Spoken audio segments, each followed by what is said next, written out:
આકાશવાણી ભુજ સમાચાર વિભાગ પ્રસ્તુત કરે છે વિશેષ વેબ સમાચાર બુલેટિન અને હું છું નેહલ ઠક્કર.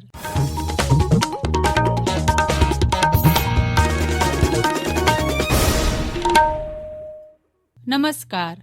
કેન્દ્ર સરકારે હૈદરાબાદની CSIR સંસ્થાની મદદથી ગુજરાત, રાજસ્થાન અને હરિયાણામાં એક્વાફેર મેપિંગ પ્રોગ્રામ અંતર્ગત ભૂગર્ભ જળ અંગે વૈજ્ઞાનિક પદ્ધતિથી અભ્યાસ હાથ ધરવાનો નિર્ણય લીધો છે.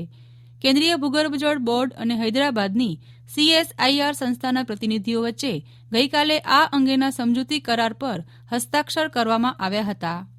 આ સમજૂતી કરાર મુજબ ગુજરાત સહિત 3 રાજ્યોમાં એડવાન્સ હેલિબોર્ન જીઓફિઝિકલ સર્વે સહિત અન્ય વૈજ્ઞાનિક અભ્યાસ હાથ ધરાશે.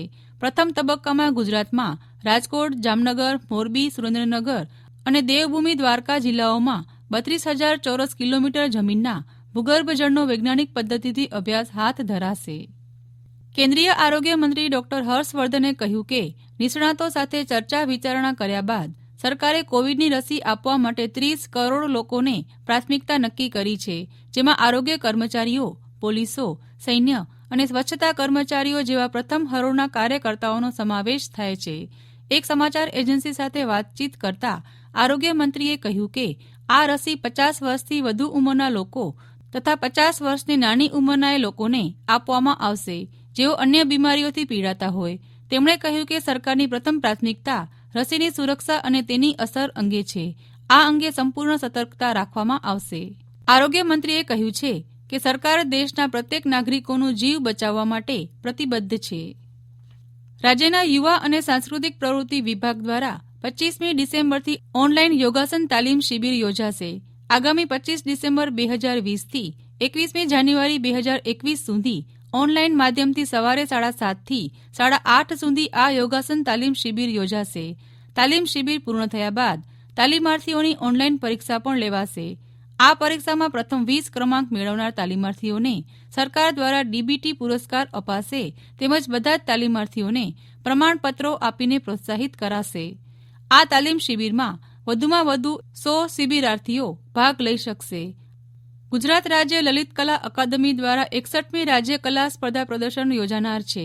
આ પ્રદર્શનમાં પેઇન્ટિંગ, શિલ્પકલા, ગ્રાફિક્સ, વ્યવહારિક કલા, છબીકામ જેવી વિવિધ કલાઓ તેમજ બાળ ચિત્રકલાના ક્ષેત્રના કલાકારો, કલા સંસ્થાના વિદ્યાર્થીઓ, શાળાઓમાં ધોરણ 1 થી 10માં ભણતા બાળકો પાસેથી કલાકૃતિઓ મંગાવવામાં આવી છે. આ કલાકૃતિઓ 28મી ડિસેમ્બર 2020થી 3 જાન્યુઆરી 2021 સુધી નિયત અરજીપત્રકો સાથે ગાંધીનગર ખાતે રમતગમત અધિકારીની કચેરી, જિલ્લા યુવા વિકાસ અધિકારીશ્રીને મળે તે રીતે મોકલવાની રહેશે.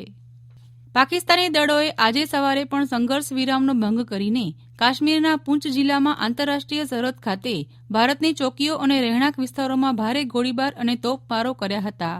સંરક્ષણ પ્રવક્તાએ જણાવ્યું છે કે કોઈપણ ઉશ્કેરણી વિના પાકિસ્તાની દળોએ સવારે 9:30 વાગે ગોળીબાર અને તોપમારો કરતા સતર્ક ભારતીય દળોએ પાકિસ્તાન દ્વારા કરાયેલા આ ગોળીબાર અને તોપમારાનો વળતો જવાબ આપ્યો હતો.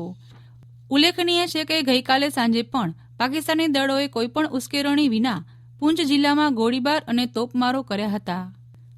આ સાથે જ વિશેષ વેબ સમાચાર બુલેટિન પૂરું થયું. નમસ્કાર.